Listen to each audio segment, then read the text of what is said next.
욥기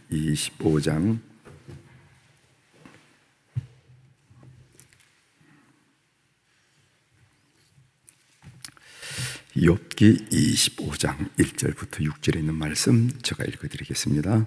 욥기 25장 수하 사람 빌닷이 대답하여 이르되 하나님은 주권과 위엄을 가지셨고 높은 곳에서 화평을 베푸시느니라.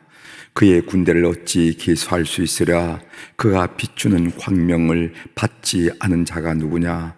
그런즉 하나님 앞에서 사람이 어찌 의롭다 하며 여자에게서 난 자가 어찌 깨끗하다 하랴. 보라, 그의 눈에는 달이라도 빛을 발하지 못하고 별도 빛나지 못하거든. 하물며 구더기 같은 사람, 벌레 같은 인생이랴. 아멘. 6절까지 함께 읽겠습니다.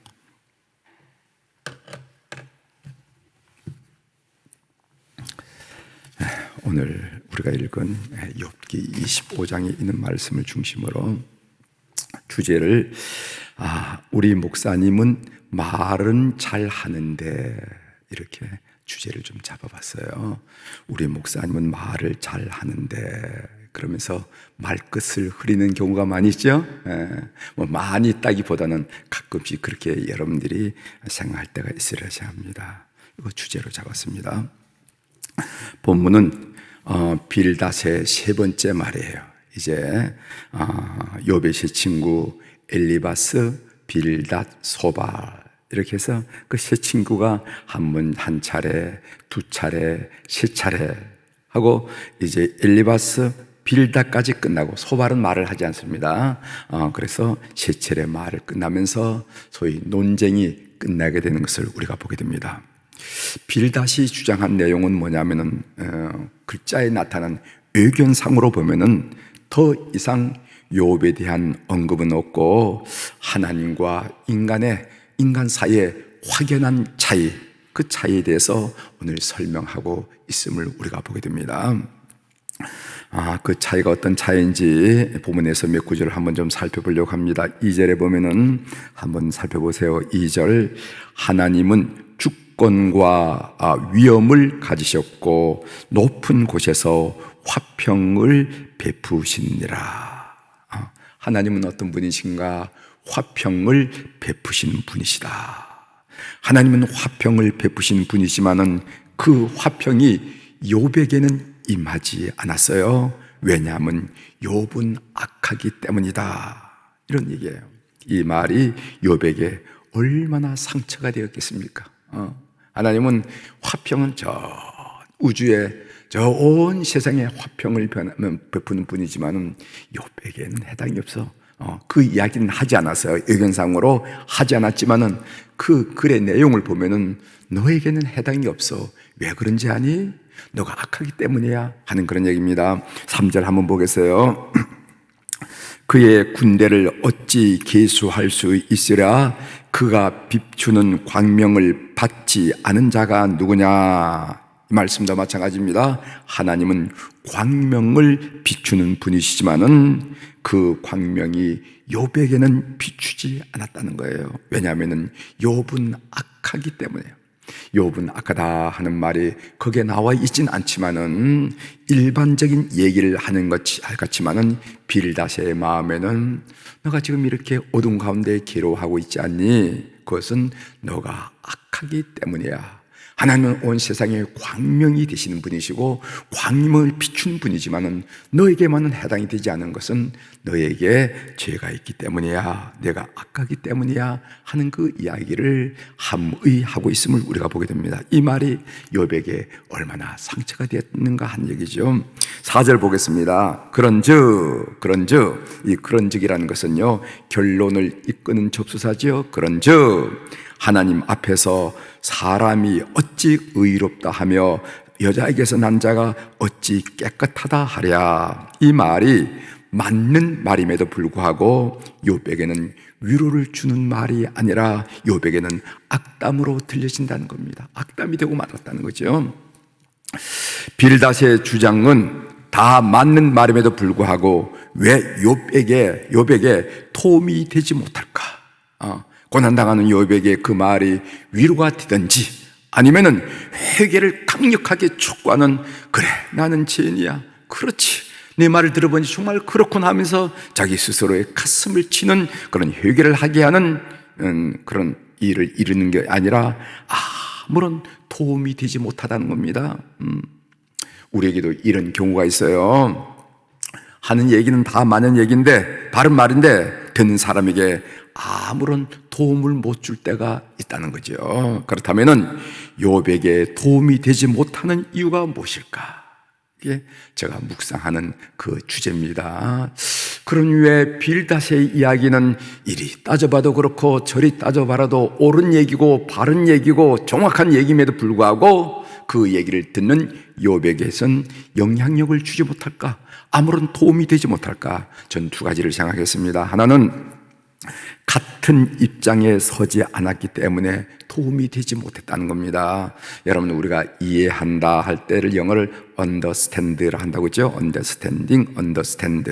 이 understand란 말이 under, 아래, stand, 서다. 그러니까 갑의 입장에서 을을 바라보고 판단하고 충고하면은 도움이 되지 않는다는 겁니다. 누구도. 을의 입장에서 내려가 공감하고 긍휼히 여기고 사랑할 때 도움이 될 수 있다는 것입니다. 여러분, 우리 이 시대만큼 공감이라 하는 단어가 얼마나 중요합니까? 공감이라는 단어. 그렇죠? 참 왜 저렇게 공감성이 없을까? 얘기는 번잡하게 하는데 자꾸 위선처럼 보이고 진실이 없어 보이고 자꾸 그렇게 느끼는 거예요. 그 공감 능력이 부족하나. 만일 빌닷이 이렇게 말했더라면 어떻게 됐을까요? 욥을 향해서 미안하다, 많이 힘들지, 그동안에 내 입장에서 내 주장만 얘기했는데 듣는 너가 얼마나 괴롭고 힘들었겠느냐. 너를 가장 잘 안다는 친구라고 하면서도 친구 노릇을 제대로 못했구나, 미안하다. 만일 이렇게 얘기를 시작했다면은 얘기는 전혀 달라지지 않았겠는가. 욥이 반박하기보다는, 그 말이 틀렸다고 반박하기보다는 오히려 빌닷의 이야기를 수용하면서 자신의 삶을 뒤돌아보지 않았겠냐는 겁니다. 그 첫 번째로 왜 욥에게 도움이 되지 못했을까? 그 첫 번째 이유는 같은 입장에 서지 않았기 때문이라는 거죠. 공감 능력이 없었다는 거예요. 두 번째로는요, 먼저 주장하는 말에 자기 자신을 비춰보지 않았기 때문에 설득력을 갖기 어려웠다는 것입니다. 예를 들어서 4절 다시 한번 읽어보겠어요. 그런즉 하나님 앞에서 사람이 어찌 의롭다며 여자에게서 난 자가 어찌 깨끗하다고 하랴. 이런 말을 했으면은 빌닷은 그 말에 자기 자신을 먼저 비춰봐야 할 것이 아니겠습니까? 하나님 앞에서 사람이 어찌 의롭다고 하며, 빌닷이 이런 이야기를 해야 설득력이 있지 않겠어요? 나도 마찬가지야. 나도 하나님 앞에서 의롭지 못해. 나도 천벌을 마땅하지. 그러나 이렇게 살게 된 것은 하나님의 은혜 때문이야. 하나님의 은혜 때문이지. 이렇게 이야기를 시작했다면요, 이 이야기가 굉장히 달라졌으리라 이렇게 생각합니다. 그런데 빌닷은 자기를 쏙 빼놓고 욥을 거기다가 대입했습니다. 하나님 앞에서 사람이 어찌 의롭다고 하느냐, 잘 들어봐, 너 자신을 한번 봐봐 하면서 욥에게 이렇게 이야기를 했다는 것이죠.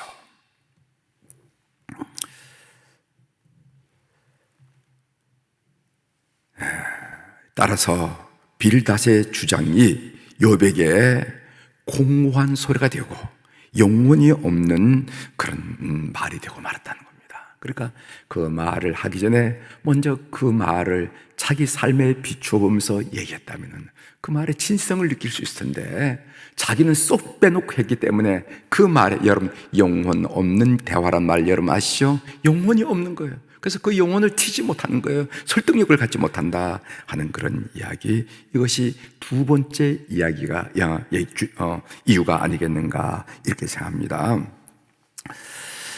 본문을 묵상할 때 본문은 설교자인 저 자신에게 큰 교훈을 주었습니다. 설교자가 말씀을 선포할 때 먼저 그 말씀으로 자신을 살피지 않으면요, 그 설교는 공허한 소리가 되고 만다 하는 사실을 새롭게 저에게 가르쳐주고 인식해 주셨어요. 그 설교를 듣는 성도들은, 그런 설교를 듣는 성도들은 우리 목사님은 말은 잘 하는데 라고 말끝을 흐리게 된다는 것을 새롭게 깨닫게 되었습니다. 여러분, 설교자가 평생 이렇게 산다면은 그것은 두려움이고 비극이 아니겠는가, 그런 생각도 했습니다. 물론 설교자가 완벽하게 살 수 있다는 것은 아닙니다. 그런 사람이 세상에 어디 계세요? 그러나 말씀을 자기에게 비추는 작업은 반드시 해야 된다. 그래서 내 삶이 잘못됐으면, 하나님, 제가 잘못됐네요. 내 삶이 좀 비슷하게 살았으면은, 아이고, 저도 그렇게 비슷하게 살았네요. 이렇게 스스로에게 먼저 비추는 그런 삶을 살아야 된다는 그런 교훈을 얻게 되었습니다. 어제 말씀을 묵상하면서 설교자로서 저 자신을 뒤돌아보니까 참 그런 점에서 너무 형편이 없더라고요. 너무 형편이 없더라고요. 가장 때맞춰 설교하기에 바빴지. 새기도, 수요 예배, 주일 예배, 설교하기에 바빴지. 그 말씀을 내 삶에 비추어서, 그렇기 때문에 설교자로서의 저의 성품이 이 정도밖에 되지 않았는가 하는 그런 생각을 하게 되었습니다. 남은 세월은 제대로 설교한 사람이 되겠다 하는 그런 다짐을 했어요. 남은 세월은 정말 제대로 설교한 사람이 되겠구나. 그냥 설교하기에 급급해서 뭐 자신을 조명해 보는 거 이런 거 생각지도 못하고, 그러니까 이 설교를 듣는 사람들이 얼마나 공허한 소리로 들었을까 하는 그런 생각을 하면서 어제 이 말씀을 묵상했습니다.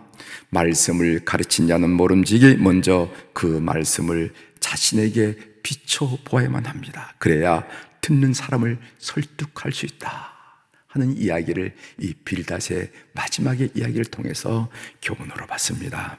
우리 사랑교회 여러분들, 여러분들은 또 지도자로서 어느 자리에서 말을 할 수 있는 그런 자리, 또는 속해 인도자로서 속도원들을 지도하는 자리, 뭐 이런 여러 영역이 있지 않겠습니까? 오늘 이 말씀이 여러분들에게도 도전이 되고 자극이 되기를 주 이름으로 부탁을 드립니다.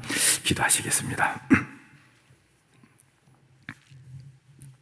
하나님 아버지, 오늘 빌닷의 마지막 말, 이리 따져보고 저리 따져봐도 다 맞는 말이고 옳은 말인데 왜 욥에게는 아무런 도전도 자극도 영향력도 주지 못하고 그저 공허한 소리, 공허한 메아리로 다가오는지, 그 이유를 우리가 한번 살펴보면서 그 이유 중에 하나, 그것은 바로 그 말씀을 내 삶에 비추어서 그 말씀으로 도전받고 주님 앞에 죄성스러움을 고백하고 주님 앞에 먼저 삶을 비춰보지 못하는 그런 것 때문에 언어의 설득력이 없다는 것을 다시 한번 깨닫게 하시오니 감사를 드립니다. 자신에게 비추어 볼 때 40년 넘게 설교를 해왔지만은 청중들이 공허한 소리로 듣게 된 이유가 바로 그런 어떤 설교에 대한 진지하고 진실한 태도를 상실했기 때문에 얻어진 결과가 아니었겠는가. 뿐만 아니라 청중들 뿐만 아니라 설교자 자신의 인격, 인품, 성품조차도 기대하는 만큼 되지 못한 이유가 바로 거기에 있지 않았는가 반성하면서 그 말씀을 받을 수 있도록 도와주셔서 감사합니다. 우리 모두가 사람 앞에서 말씀을 가르칠 그런 입장이 있을 때가 많이 있는데, 하나님 그럴 때 그 말씀을 자신에게 비추는 진실함과 말씀 앞에 서 있는 스스로를 발견할 수 있도록 은혜를 베풀어 주옵소서. 오늘 또 우리 사랑교우들이 주님 앞에 1000번제헌금, 또 한 주를 시작하는 감사헌금, 제목 내용을 달아서 주님 앞에 봉헌하도록 도와주시오니 감사합니다. 하나님, 우리가 많아서 드린 것도 아니고 쓸데 없어서 드린 것도 아니고 쓰고 남아서 드린 것도 아니라 우리의 땀, 우리의 눈물, 우리의 애씀, 우리의 발품, 그 모든 것을 상징하는 귀한 물질을 주님 앞에 올려드리며 또 한 주간의 삶을 주님께 올려드립니다. 주님 지혜로, 주님 능력으로, 주님 사랑으로 우리를 건사하시고 우리를 간섭하시고 우리를 이끄시고 역사하여 주시옵소서. 그래서 우리는 약자로 나서나 우리 뒤에 있는 하나님의 큰 역사로 말미암아 강한 자가 되게 하시고 충만한 자가 되게 하시고 넉넉한 자로 우리의 삶을 한 주간 세워 주시옵소서. 하나님 아버지, 우리 환우들이 계십니다. 병원에서 치료받고 있는 환우들, 그리고 또 가정에서 치료받고 있는 환우들, 하나님 주님 기억하여 주시고, 몸도 영도 심령도 약한 이때 시간과 공간을 초월하신 성령님께서 그들을 방문하여 주셔서 그들의 영혼을 새롭게 하시고 그들의 마음을 새롭게 하시고 그들의 육체를 새롭게 하심으로 말미암아 이 기회가 거룩하고 능력 있는 하나님을 만나는 기회가 될 수 있도록 은혜를 베풀어 주시옵소서. 낙심과 좌절과 절망은 깨트려버리고 주님이 주신 소망과 담대함과 평안으로 우리 모든 환우들의 심령이 가득 차도록 도와주시고 그 마음이 변함으로 말미암아 육체도 변화되는 것을 모든 주변 사람들이 경험할 수 있도록 우리 모든 환우들을 이 새벽에 방문하시고 살펴주시옵소서. 하나님, 우리 안나와 모세 남선교회 회원들을 비롯해서 우리 교회 많은 어른들을 축복하며 이 새벽에 기도합니다.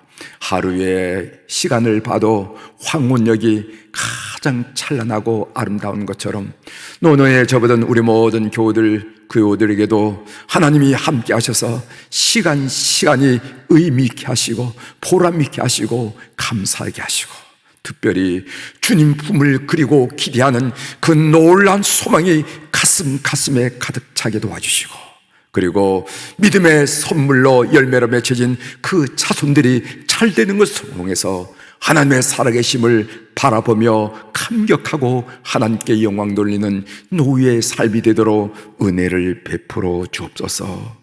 하나님, 우리 청년들을 특별히 우리 자녀들을 위해서 기도합니다. 이제 수능 시험이 한 닷새 남았습니다. 하나님, 마지막까지 건강 몸의 컨디션 최고가 될 수 있도록 도와주시고 집중력을 주시고 한순간에 포기도 없는 의지력을 주시고 한순간 꿈을 허락하여 주셔서 마지막까지 잘 질주하는 우리 25명의 수험생들이 되게 하시고 수험에 임하는 모든 학생들이 될 수 있도록 은혜를 베풀어 주옵소서. 그래서 그들을 향하신 하나님의 선한 계획이 그 선한 일들을 하나하나 되짚어 나가면서 하나님의 그 이끄심을 확인하는 그런 축복의 계기가 되도록 우리 하나님 인도하여 주시옵소서. 해에서 코로나 어려운 상황이지만 직장 생활로 사업으로 학문으로 애쓰는 자녀들이 있습니다. 군대 군무에 나가 있는 자녀들이 있습니다. 낯설은 곳 다른 모든 곳에서 하나님 아버지 일하고 있는 국방의 의무를 감당하는 자녀도 주님께서 구보 살펴주옵소서. 치를 원하는 자녀들이 있습니다. 취직을 원하는 자녀들이 있습니다. 결혼을 원하는 자녀들이 있습니다. 생산의 축복과 잉태의 축복을 원하는 자녀들이 있습니다. 순산을 원하는 자녀들이 있습니다. 하나님, 그 모든 자녀들, 우리는 그들의 제목을 가지고 주님 앞에 올려드릴 수 있으나 아무것도 할 수 없음을 저들이 고백드리면서 오늘 또 겸손히 주님 앞에 이름 사연들 주님 앞에 올려드리오니 역사하여 주시옵소서. 오늘 또 하늘의 주권과 땅의 주권을 가진 우리 주님의 이름으로 이 새벽에 선포합니다. 내 영혼이 잘된 같이 범사가 잘되고 강건한 축복을 주께서 허락하신 24시간을 사는 동안에 확인하고 경험하고 찬양하고 감사하는 그런 하루로 저희 모든 삶을 이끌어 주시옵소서. 감사드리며 예수님의 이름으로 기도 올리옵나이다. 아멘.